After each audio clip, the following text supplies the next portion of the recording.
Good morning, dear students. Today we start our next topic, that is adaptations. कि जो different organisms हैं वो different extreme environment में कैसे सरवाइव करते हैं, कैसे वो एडजस्ट करते हैं हार्श हैबिटेट्स पर। कुछ जो ऑर्गेनिजम्स हैं वो रिस्पॉन्ड करते हैं फिजियोलॉजिकली, उनकी जो बॉडी है उसकी जो फिजियोलॉजिकल एडजस्टमेंट हैं वो होती हैं, और कुछ बिहेव करते हैं कुछ रेस्पॉन्ड करते हैं बिहेवियरली हमने स्टडी किया था। कुछ ऑर्गेनिजम्स माइग्रेट करते हैं कुछ टाइम पीरियड के लिए दूसरे हैबिटेट पर जहाँ पर कम स्ट्रेस है। ये जो रेस्पॉन्सेज हैं इनको हम कहते हैं उनकी अडेप्टेशंस। वो अडेप्ट कर रहे हैं अपने आप को उस हैबिटेट पर सर्वाइव करने के लिए। So we can say that adaptation is an attribute of the organism. अब वो एट्रीब्यूट मॉर्फोलॉजिकल भी हो सकता है, फिजियोलॉजिकल भी हो सकता है और बिहेवियरल भी हो सकता है, जो हेल्प करता है ऑर्गेनिज्म की हार्श हैबिटेट में सर्वाइव करने में, रिप्रोड्यूस करने में। ओके, मैनी अडेप्टेशंस जो हैं वो इवॉल्व होती हैं over a long evolutionary time. Evolution क्या होता है? Descent with modification. कोई पुरानी चीज़ है उसमें मॉडिफिकेशन होकर के नए की डेवलपमेंट, उसको कहते हैं एवोल्यूशन। ओके, तो टाइम के साथ साथ मैंने अडेप्टेशंस डेवलप होती हैं और वो जीन्स में ट्रांसफ़र हो जाती हैं, जीन्स में चली जाती हैं। मीन्स जो जीन्स हैं वो हेल्प करते हैं ऑर्गेनिज्म की उन अडेप्टेशंस को फिक्स करने में। इन the absence of any external source of water, यहाँ से स्टार्ट हो जाते हैं एग्जाम्पल्स।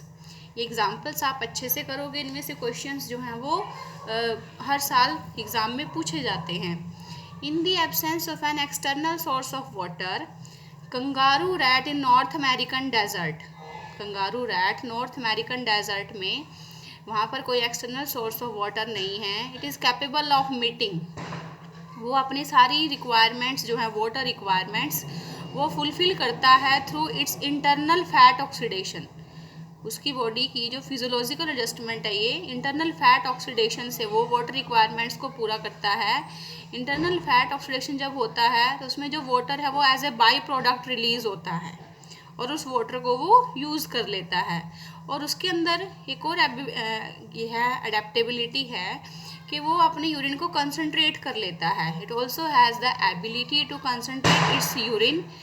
कंसनट्रेटेड यूरिन है तो मीन्स मिनिमल वॉल्यूम जो है वाटर का वो यूज़ होता है to remove the excretory products.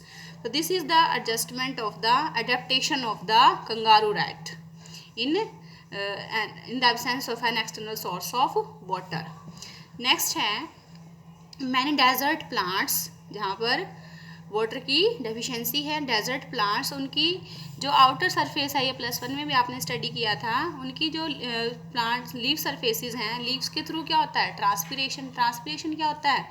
The loss of water in the form of vapours from the exposed part of the plant. और मोस्ट एक्सपोज्ड पार्ट क्या है प्लांट के? लीव्स हैं। ओके, तो जो डेजर्ट प्लांट्स हैं उनकी लीव्स के ऊपर थिक क्यूटिकल की लेयर होती है, और उनके जो स्टोमेटा हैं जिनके थ्रू लॉस होता है वाटर का, स्टोमेटा जो है वो डीप पिट्स नीचे की तरफ है, जिनको कहते हैं सनकन स्टोमेटा। देयर स्टोमेटा जो हैं वो अरेंज्ड हैं सन डीप पिट्स में, जिससे जो वाटर का लॉस है वो मिनिमम हो सके थ्रू द ट्रांसपिरेशन। और इनमें एक और स्पेशल फोटोसिंथेटिक पाथवे होता है CAM, ग्रेसुलेशन एसिड मेटाबॉलिज्म, जो हेल्प करता है इनके स्टोमेटा की to remain close during the daytime. अब डे टाइम पर ट्रांसपिरेशन रेट ज़्यादा होता है, अब स्टोमेटा क्लोज होंगे डे टाइम पर तो ट्रांसपिरेशन रेट कम हो जाएगा। ओके, तो वो सर्वाइव कर पाएंगे वाटर की डेफिशिएंसी में। सो सम डेजर्ट प्लांट्स लाइक ओपेंशिया, जिसके लीव्स नहीं होते, इसमें जो प्लांट है उसके लीव्स नहीं होते, they are reduce to spines. Leaves जो हैं उसके स्पाइंस में रिड्यूस्ड हो जाते हैं। और जो फोटोसिंथेटिक फंक्शन है, अब प्लांट के लीव्स नहीं है तो मीन्स जो फोटोसिंथेसिस का काम है वो कौन करता है? फ्लैट स्टेम करता है। ओपेंशिया जिसके लीव्स नहीं है वो रिड्यूस्ड हैं स्पाइंस में, और photosynthetic function is taken over by the flattened stem. Okay, mammals from colder climates, जो मैमल्स कोल्डर क्लाइमेट्स पर होते हैं उनके जो ईयर्स और लिम्स होते हैं, लिम्स क्या हैं? आर्म्स और लेग्स। उनके जो ईयर्स और जो लिम्स हैं शॉर्टर होते हैं। शॉर्ट क्यों होते हैं? To minimise the heat loss, heat loss को मिनिमाइज करने के लिए, क्योंकि हीट ज़्यादा लॉस हो जाएगी तो क्या उनको ठंड लगेगी, कोल्डर क्लाइमेट पर वो सर्वाइव नहीं कर पाएंगे। That's why their ears and limbs have shorter to minimise the heat loss, and that is called as Allen's rule. ये 1 मार्क्स में ये क्वेश्चन आता है, what is Allen rule? Means mammals from colder climates have shorter ears and limbs to minimize the heat loss. Okay, in the polar seas जहाँ पर minus में होता है temperature, aquatic animals like seals के ऊपर बहुत थिक लेयर होती है फैट की, ब्लबर की, जिसको बोलते हैं ब्लबर, बिलो देयर स्किन, जो एक इंसुलेटर का काम करती है और रिड्यूस करती है loss of the body heat. उनको इंसुलेशन प्रोवाइड करते हैं ताकि वो इतने लो टेम्परेचर पर सर्वाइव कर सकें।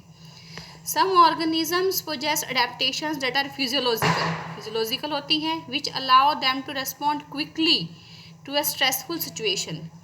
If you have ever been to any high altitude, अगर हम किसी पहाड़ी एरिया में हाई एल्टीट्यूड पर जाते हैं, greater than 3500 metre, Rohtang pass near the Manali and Mansarovar in China occupied Tibet, तो वहाँ पर जो पर्सन जाते हैं उनको एकदम से कुछ उनकी बॉडी में फिजियोलॉजिकल चेंजेस होते हैं, जिसको कहते हैं अल्टीट्यूड सीकनेस। ये आपने ह्यूमन हेल्थ एंड डिजीज़ में भी स्टडी किया था, अल्टीट्यूड सीकनेस, जिसके सिम्टम्स होते हैं नोजिया फील होता है, जी मिचलाता है, फटीग थकावट होती है, हार्ट पल्पिटेशंस होती हैं, जो दिल है वो घबराता है, घबराहट होती है उनको। अब ऐसा क्यों होता है? क्योंकि वहाँ पर जो एटमॉस्फेरिक प्रेशर है हाई एल्टीट्यूड पर लो है, बॉडी को सफिशिएंट अमाउंट में एनफ ऑक्सीजन नहीं मिल पाती, बट कुछ टाइम पीरियड के बाद हमारी बॉडी वहाँ पर फिजियोलॉजिकल अडेप्टेशन वहाँ पर स्टार्ट हो जाती है। सम टाइम पीरियड के बाद you get acclimatized and stop experiences, फिर आप ठीक हो जाते हो, क्योंकि जो बॉडी है वो कंपनसेट कर लेती है लो ऑक्सीजन अवेलेबिलिटी को। कैसे? By increasing the RBC production, RBC के प्रोडक्शन को इंक्रीज कर देती है हमारी बॉडी, जिससे जो हीमोग्लोबिन है उसकी बाइंडिंग एफिनिटी डिक्रीज हो जाती है और ब्रीदिंग रेट इंक्रीज हो जाता है। This is very very important. कैसे हमारी बॉडी में फिजियोलॉजिकल अडेप्टेशन होती है? हमारी बॉडी आरबीसी की प्रोडक्शन को इंक्रीज कर देती है, हीमोग्लोबिन की बाइंडिंग एफिनिटी डिक्रीज हो जाती है और ब्रीदिंग रेट इंक्रीज हो जाता है। Okay, in most mammals the metabolic reactions, हमारी बॉडी में डिफरेंट एनाबॉलिक और कैटाबॉलिक रिएक्शंस होती हैं। ओके, तो दोनों मिलके क्या बनाती हैं? Metabolic reactions, and hence all the physiological functions, और जो बॉडी की फिजियोलॉजिकल फंक्शंस हैं वो ऑप्टिमली मैक्सिमम अपनी जो परफॉर्मेंस है वो शो करते हैं नैरो टेम्परेचर रेंज, क्योंकि आपको पता है डिफरेंट एंजाइम्स कंडक्ट करते हैं डिफरेंट मेटाबॉलिक रिएक्शंस को, और एंजाइम्स हाई टेम्परेचर पर डिनेचर हो जाते हैं और लो टेम्परेचर पर इनएक्टिव हो जाते हैं। ठीक है, तो ह्यूमंस में भी क्या है हमारा optimum temperature 37 degree Celsius, but there are microbes that is archaebacteria and that flourish in hot springs, जो बहुत ही हॉट स्प्रिंग्स में डीप सी हाइड्रोथर्मल वेंट्स में भी सर्वाइव करते हैं, जहाँ पर टेम्परेचर होता है मोर देन 100 डिग्री सेल्सियस। तो वो कैसे कर पाते हैं? Many fish thrive in Antarctic water where temperature is always below zero, इतने लो टेम्परेचर पर भी वो सर्वाइव करती हैं। कैसे वो कर पाते हैं? A large variety of marine invertebrates and fish they live at greater depth in the ocean, बहुत गहराई में हैं वो, जहाँ पर जो प्रेशर है greater than 100 times the normal atmospheric pressure that we experience. So organisms जो इन एक्सट्रीम एनवायरनमेंट्स में रहते हैं, इनमें डिफरेंट बायोकेमिकल अडेप्टेशंस होती हैं। जो अभी स्टडी किए ये कौन से अडेप्टेशन शो करते हैं? बायोकेमिकल। बायोकेमिकल मीन्स डिफरेंट उनकी बॉडी में मेटाबॉलिक रिएक्शंस होती हैं जो उनकी हेल्प करती हैं to survive in that harsh habitats. Some organisms show behavioural responses, ये हैं behavioural responses, behavioural adaptations to cope with variations in their environment. इसमें एग्जांपल है डेजर्ट लीजर्ड का। डेजर्ट लीजर्ड में फिजियोलॉजिकल एबिलिटी नहीं होती जो मैमल्स में होती है हाई टेम्परेचर को डील करने की देयर हैबिटेट पर, लेकिन वो अपनी बॉडी के टेम्परेचर को कैसे कांस्टेंट रखती है? By behavioural means. How behavioural means?